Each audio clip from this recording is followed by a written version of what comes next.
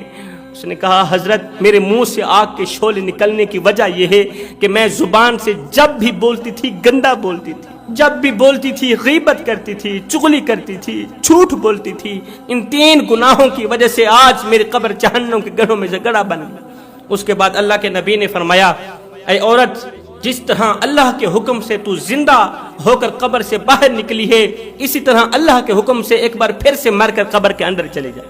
اس نے ایسا ہی کیا، ایک بار پھر سے مر کر قبر کے اندر چلی گئی۔ اللہ کے نبی نے قبر کے اوپر مٹی ڈالی، پھر اللہ کے نبی نے اس محبت کرنے والے شوہر سے مخاطب ہو کر فرمایا او نادان، تو نے جس سے محبت کی ہے اس نے کسی اور سے محبت کی ہے، کس طرح تیرے ساتھ دھوکہ کرتی رہی، فراڈ کرتی رہی، تو جسے اپنا سب کچھ سمجھتا رہا وہ کسی اور کو سب کچھ سمجھتی رہی، تو جس سے عشق کرتا تھا وہ کسی اور سے عشق کرتی تھی۔ سن لیا ہے نا، تیری غیر موجودگی میں غیر محرم مردوں کو بلا کر ان سے اپنی شہوت پورا کراتی تھی، اور تو نے اسی سے محبت کی، ساری زندگی تباہ و برباد کر ڈالی۔ اور نادان، کاش کہ تو میرے اللہ سے محبت کر لیتا۔